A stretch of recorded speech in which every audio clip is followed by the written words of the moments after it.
Hello and welcome back to the Villa Filler podcast. Guys, I'm here as always with my good friend Dan Wiseman. It feels good to say that again, mate. I felt like I was constantly saying you were absent and there were still always comments like, where is your good friend Dan Wiseman? And I'm like, I feel like I've explained it a million times, but Dan's back. I'm back. We're reunited. How are you doing, mate? It's been a little while. You've had a much needed break because this year it's been me really that's been fucking off and leaving you. So I've had a bit of an insight into what it's been like being you for a little while, mate. How you doing? I'm great, mate. I'm great. Yeah, good to be back. Good to be back. You're absolutely right in that. Just when you're away, it feels like you're away for ages. And I've kind of had this not only with work, in that I'm kind of always thinking back on mine. Oh my God, am I going to come back to some mountain of emails or whatever? But it's the same with the podcast, especially when the Villa are winning. It was only really after the Everton Cup game that I was quite glad that I didn't have to talk about. I was like, I could want to done that game. But the other games, obviously, particularly last weekend's game, I would have loved to have sat there and talked about. But no, I'm very excited still to get into this one, mate. It's a very interesting game. Our first real European home night, so it's a great one to be back united for. But yeah, mate, I'm all good, ready, recharged, ready to get stuck back into the Villa. That's what we love to hear, man. That's what we love to hear. And what a game to come back for, as you say, first home European group stage game in 10 years for Aston Villa, which is pretty mad, really, when you consider it. And it's none other than the mighty Zrinjski Mostar. Now, I'm not going to sit here and pretend like I'm an expert on Zrinjski Mostar, but one thing I certainly won't do, which I have learned from my mistakes, is underestimate anybody in Europe. The guys who checked out the preview for the Legia Warsaw game will know that I was cautiously optimistic. We definitely highlighted how dangerous they could be, mate, and we definitely didn't underestimate them. But in the grounds, obviously they scored early on, and we replied early on, and then it happened again. After that second goal, when they got the third goal, I sort of convinced myself that it was just going to be this sort of tennis match, and that we were just going to it was going to be like, they score, we score, they score, we score. That wasn't the case. So I feel like that's completely sort of changed my perspective on how I view these group games. I mean, probably more so away from home. But when you look at Mostar's game on that evening, mate, and I mean, I'm sure you were probably flicking between the two games or maybe had multiple screens on at the time. They came back from a 3-0 deficit to AZ Alkmaar at home to beat them 4-3, which is absolutely remarkable. So these guys are no mugs. We kind of highlighted that this was potentially a group of death. I think this is the confirmation. This is the group of death. This feels like it's wide open at this point, doesn't it, mate? It really does. It really does. Both of the results have kind of blown this out of the water. And, I was watching last night, I watched the All or Nothing, the Germany documentary that's just gone on Amazon, and it's about their ill-fated voyage to Qatar for the World Cup. And it's obviously very interesting because it's the first real All or Nothing where nobody's gone. Well, usually the team does relatively well, but obviously Germany crashed out in the group stages. And there was a moment, remember, in the group stages, their group was Costa Rica, Japan, Spain, and Germany. And there was that brief moment of chaos in the last match day where Costa Rica and Japan were going through, and Spain and Germany went out. And obviously the results changed, and Spain eventually got through. But that's kind of what this group feels like a little bit. I feel like everyone would have looked at this and gone, AZ and Villa should get through that group. But this has really blown it open, and I mean wide open. So it's going to be really interesting. And my main takeaway from that Legia game was that let's use this as a positive, and let's let this be a permanent reminder that we can go into no game in this competition, no matter who it's against, and underestimate them, because the quality is there. And I live in the centre of Manchester, for people that don't know, and the Galatasaray fans are basically at the bottom of my apartment building. And when you see... But open them doors. You're not leaving the house tonight, Dan. Absolutely. When you... The noise and the passion and everything that these guys bring, are like when they're on the European stage, it's just crazy. And if we think our journey back to European football is something, and a very emotional journey, and we're so happy to be here, Zrinjski Mostar are the first ever Bosnian side to make the European, like any European competition's group stage. That's never ever happened before. So they're like in completely uncharted waters. And when you kind of add that to the context, this is a really interesting club, and I've got a few stats and facts which I've kind of put together, and I was smiling when I was putting them together, because I kind of feel that, like, if you're at the game tomorrow or you're watching the game with your mates, whatever you're doing, there's some really good facts that, like, you can kind of turn to your mate and be like, so and so, so and so. And so I've done a little bit of research, some interesting kind of little nuggets of information, which I'll drop to you. But yeah, the last thing that we can do is underestimate these boys, because coming back from the 3-0 down against Alkmaar is no mean feat, mate. No, it's not. It's not. It's absolutely crazy. You actually just gave me PTSD there talking about Spain, Germany. That was one of the most stressful days of work in my life. That was absolute chaos. But yeah, I mean, the thing is, and like, I know this isn't a very popular opinion, but I believe it wholeheartedly. The team that we put out against Legia should have got it done. I know, like, it's so easy to sit here and go, should have gone full strength, blah, blah, blah. You're right. We should have done. But that team should still be able to get the business done. And I think it's interesting because we kind of saw throughout the Brighton game, Boubacar came off with a slight knock. Musa came off with a slight knock. We've already got what feels like an endless list of first team injuries. Obviously delighted to have JJ and Diego sort of back in the fold, as it were. But you have to be so careful with rotating the squad. And I think that game and the Everton game has kind of sort of made me realise that we probably are still like 4 transfer windows away from having like actual squad depth that is viable to fight on all fronts. Like, there was a lot of noise being made, wasn't there, mate, about everyone. When we lost to Everton, everyone went, we got Unai in to win a cup. I don't think we did. I don't think we did. I know he's obviously a European Cup specialist, but I don't think we got Unai in to win the Carabao or to win the FA Cup. Obviously, it'd be nice if we do, or if we at least give it a good shot. But he's lost all of the knockout competition games, barring the qualifying game with Hibs. He's lost them all at Villa. Lost 4. You used Stevenage, Everton. Like, it's not a brilliant record, but the priority is quite clearly the league. So I feel like we'll really know how we're going to approach the Europa Conference League, mate, by the time it's 7 p.m, the team sheets roll out, we see who's playing. Because if we're seeing Chambers, if we're seeing Tielemans, if we're seeing what's his name? I forgot his name. Who's the French centre-half beside Longley? If we're seeing them guys in the team, then maybe our European adventure is perhaps going to be shorter than we may have hoped.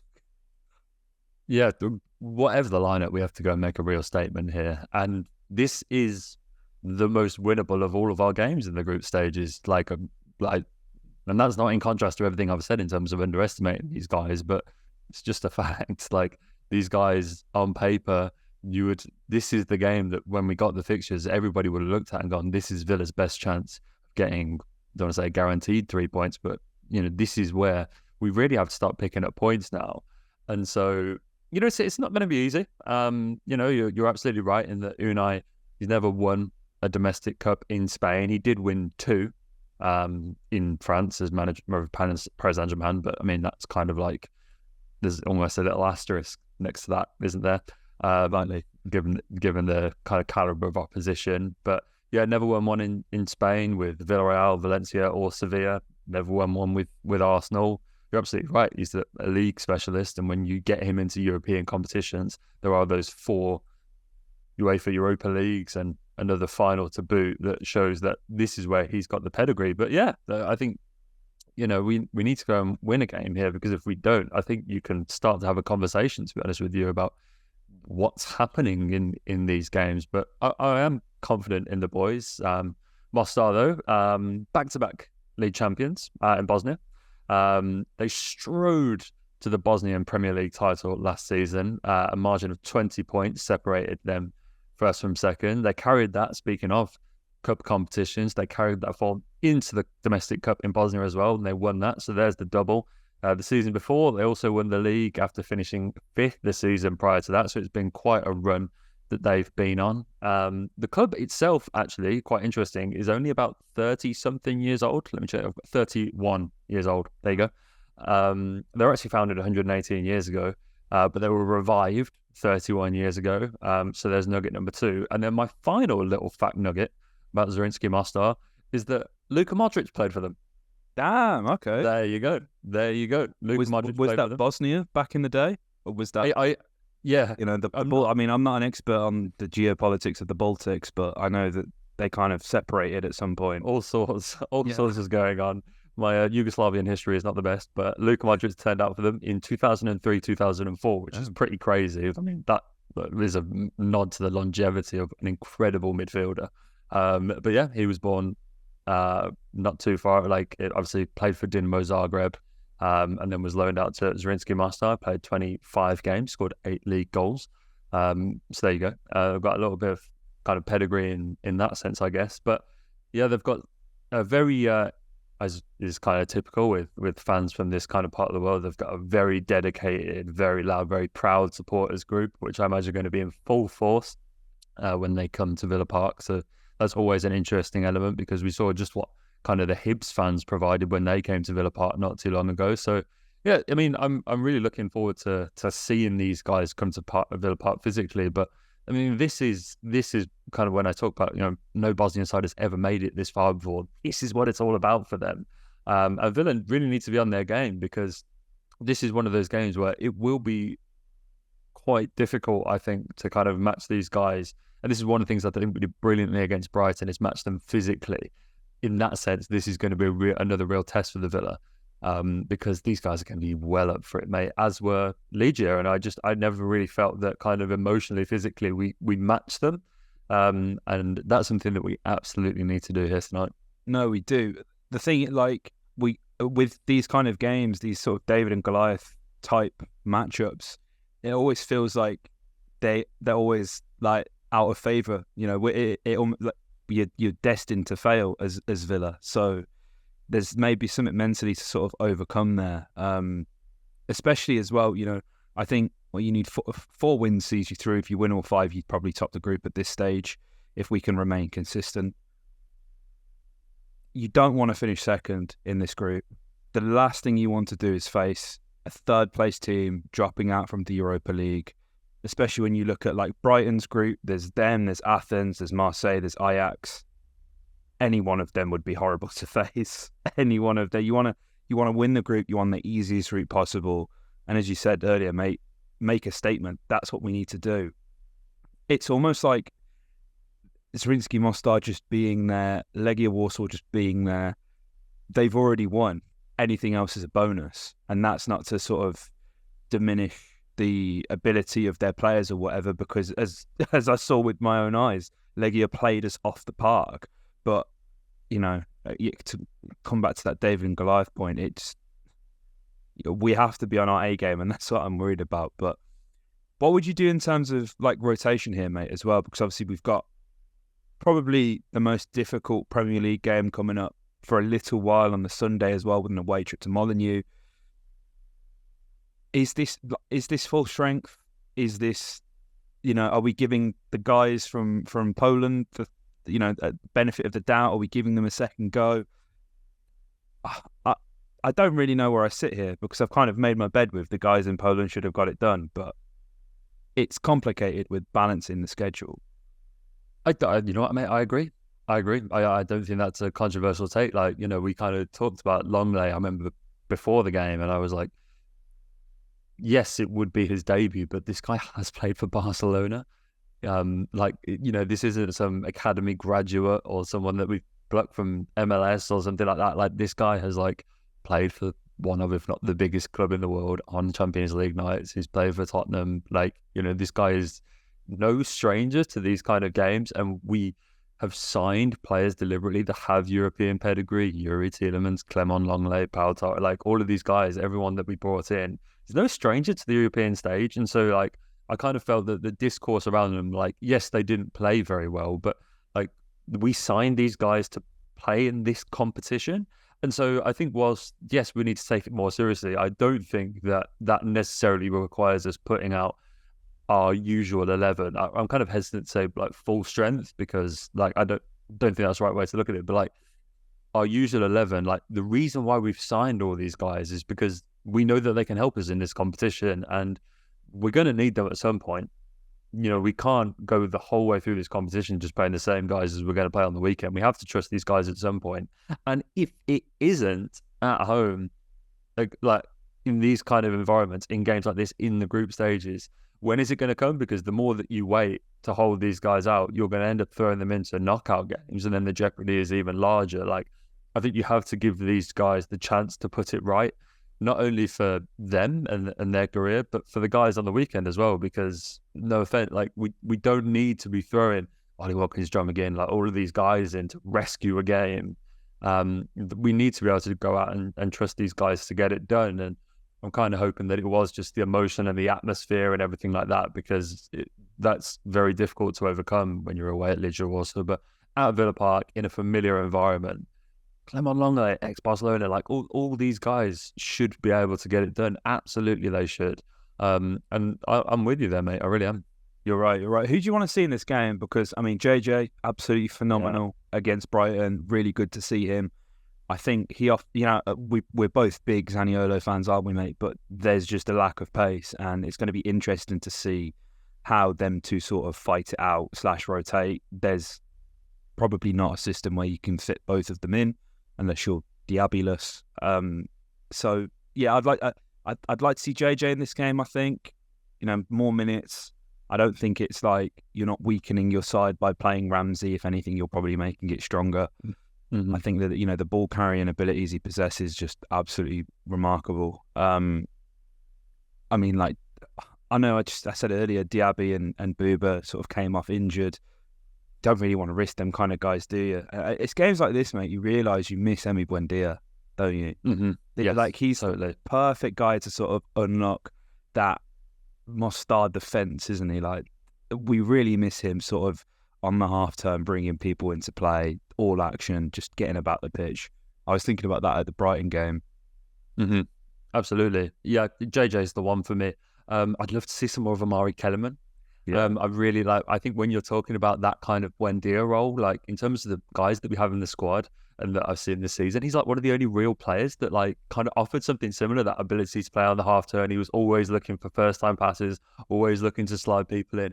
And I know it was in kind of a said and done game against Hibs and everything like that, but even in pre-season, like everything I've seen from this kid has looked really, really good. And I think that maybe not necessarily a start, but to kind of bring someone like that in, I think would be really interesting. But yeah, I would go and start Clement Longley. I would go and start. I think sticking with someone like Martinez makes such a massive difference. And yeah, I know that he was in goal for that Liga game, but yeah, I think we can see we've had a good blanket of evidence now to kind of suggest that naturally, is when you shift from first to second choice goalkeeper, you lose a lot in that back line. I think we saw it again against Everton. I think John Duran, even despite Ollie's hat-trick, can go ahead and start this game as well. But yeah, I mean, aside from that, mate, I don't think I'd be ringing 5 or 6 changes, to be honest with you. I think you could make a good 3 or 4, still keep it very fresh, give guys like JJ important minutes, and we should go ahead and get this one done. Absolutely. Let's go score predictions now, mate, before we wrap it up. I think we need to go statement. We need to go big. I'm putting the energy out there. I'm manifesting a 4-0 victory. That's what I'm going to go with. Lovely. I'm also going to go with 4 goals, mate, but I'm going to split it up 3-1. Okay. I think we take that. I mean, we can clearly see that Zrinjski are more than capable of finding the onion bag. So that's something that we're going to have to be wary of. And maybe the back line is, I think that's probably the most important thing in these kind of games. Keep that relatively unchanged, and hopefully we can grind out the rest of the results here, mate. But it's a pleasure to have you back, Dan. It's a pleasure. Guys, I hope you enjoyed it. I know there's been plenty of comments asking where Dan is. Dan's back now. He's here. He's back. So you guys can all be happy. And thanks to everybody who persisted with me as well, because, I mean, the sort of solo ramblings for like 20 minutes are probably painful for you guys to listen to. But yeah, if you guys enjoyed, let us know by hitting the like button. Comment your thoughts below. Give us a score prediction as well while you're at it, and subscribe for more content. Up the Villa.